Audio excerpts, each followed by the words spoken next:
Reaching out for something you got to feel, while clutching to what you thought was real. Kicking at a dead horse pleases you, no way of showing your gratitude. So many things you don't want to do. What is and what have you got to lose? What the hell? What the hell? What is it you think you're gonna find? Hypocrite, hypocrite. Boredom's a tin to the poor in my hand.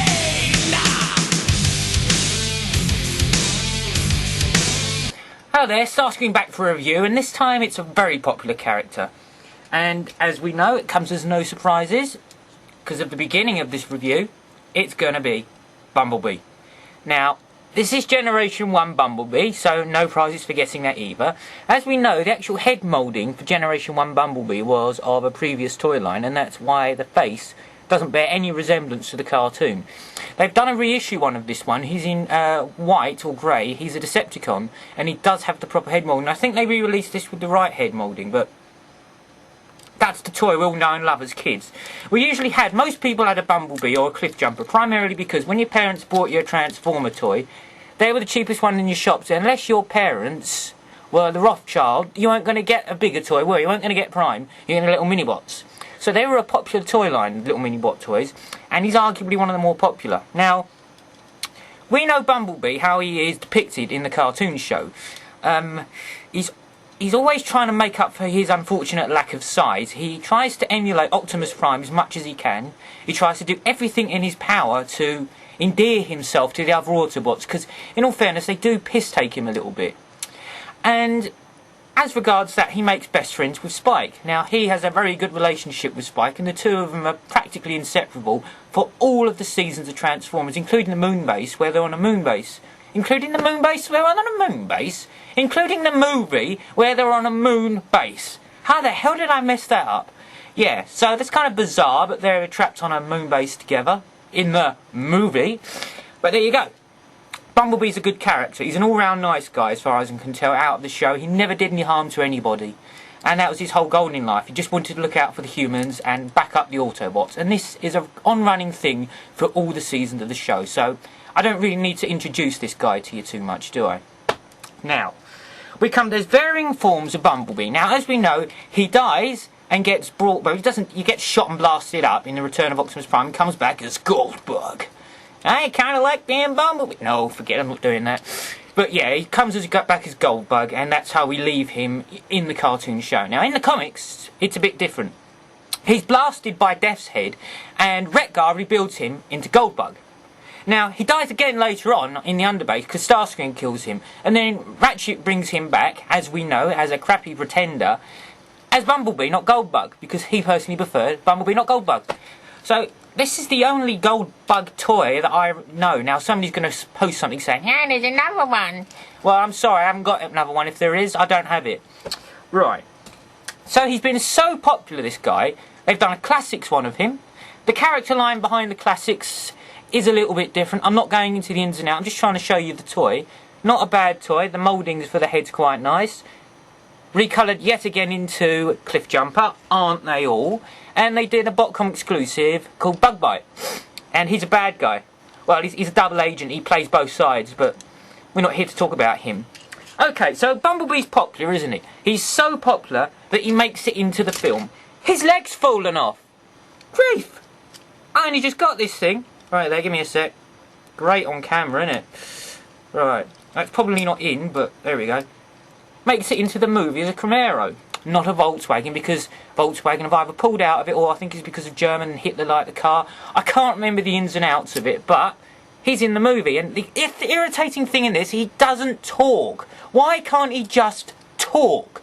Everybody else talks. The stupid humans talk. Why can't he talk? He goes all the time. So that really, really annoyed me. And at the end, when they're torturing him, you know, the humans, and he's going, he's making stupid buzzy noises, I thought, oh, that's pathetic. Come on. This is Transformers. We don't get tortured by humans. Now, as we know, he had another mode. He gets transformed into the later car because he gets pissed off having the piss taken out of him by the kids in the car. But there we go. Sam. So look, that's kind of a nice toy. There are good toys, the movie toys, don't get me wrong. I mean, this is my preference out of the two. I think it's much better, but They're both great toys and both articulate. I like them both. Slightly different. He's almost an orangey yellow to his very stark yellow, more reminiscent of the G1. But there we go. Now we come to the latest one of him. We've got animated Bumblebee. I don't know how animated he gets over things, but here he is. Now, this Bumblebee is a little bit different from the others, especially the original one. So much in the sense that he's more headstrong. He's more reminiscent of Hotshot out of Armada. He is young, he's impetuous, he takes risks and chances. The other Bumblebee had his moments, but it wasn't his overwhelming character. This guy is. And he gives Optimus Prime a lot of lip from time to time. Now I'm going to stop this and I'm just going to play out a scenario for me. For me? Why am I going to play it out for myself? I already know what I'm going to do. I'm going to play it out for you lot, and this is what I think will happen, because he tells Optimus Prime one of the episodes to shove it. Can you imagine the original G1 Bumblebee telling Prime to shove it? Where your head gone, mate? There we go. So I'll just show you what I'm on about. I'll be back in a sec. Okay, Bumblebee, I need you to stay here and wait for delivery. It's an important piece from Cybertron. You know what, Prime? Just shove it. I ain't waiting. Wait yourself. Okay, I'll wait for it myself then. Bumblebee, I need you to remain here at the base. I need you to look out for any Decepticon activity. No, Prime. I think I'm gonna go out with Spike. We're off to a party. That is unacceptable, Bumblebee. You have disobeyed an order. Now, you will pay the price. Wolfjack, I need you here to tidy up this mess. And get rid of the evidence. Alpha Trion. There we go. Now you see what I meant.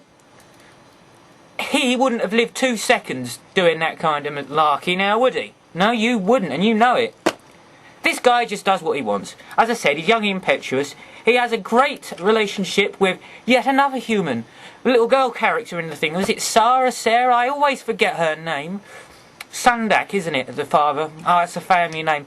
You know, somebody's going to post the name, aren't they? Actually, bear with me, I'm just going to check it. Okay, it's sorry, isn't it? Is it sorry? Yeah, I think it's sorry. The pronunciation escapes me, but there we go. It's such a small little word. There's so many different ways of pronouncing it, and I'm a bit mad. But there we go, look. That's the toy. It's kind of a good toy. A bit spoony. He has these rocket things that he tries to get hold of, but Prime says, no, you can't have them. And Bumblebee says, well, screw you, Prime, you can have them. So he does, and he has a race, and it all goes a bit pear-shaped, as, well, it would. Now, they're primarily most of the Bumblebees. Now, you've seen the Action Master Bumblebee, no point getting that down. They're the Pretender Bumblebee, the world's smallest Bumblebee. I don't think it's an Alternators Bumblebee yet. I suppose that's yet to come, or I've overlooked it. Wouldn't surprise me. And that's it for Bumblebees as far as I know. But that's not to say there won't be some more coming out. And let's not forget all the recolours that we have of Cliffjumper and all the other variations of little wheeled mini-bots we have. Okay then, that's just a quick look at the toys of Bumblebee. Get that Bumblebee, it's quite good. Obviously most people have got the original. If you can look out for the Classics one, kinda nice. I think it's probably my favourite is the Classics one. Movie ones, slightly orange. That's it really. And Goldbug. Well, I could transform this one on camera for you. There we go. 2 transformations on 1 review. Now you can't say fairer than that, can you? Right, that's just a quick look at the Bumblebees. What a great character and some really great toys. And I doubt there's a Transformer collector out there who doesn't have him, to be honest. Alright, so that's me, done and dusted for today. Take care everybody, and see you out there, alright?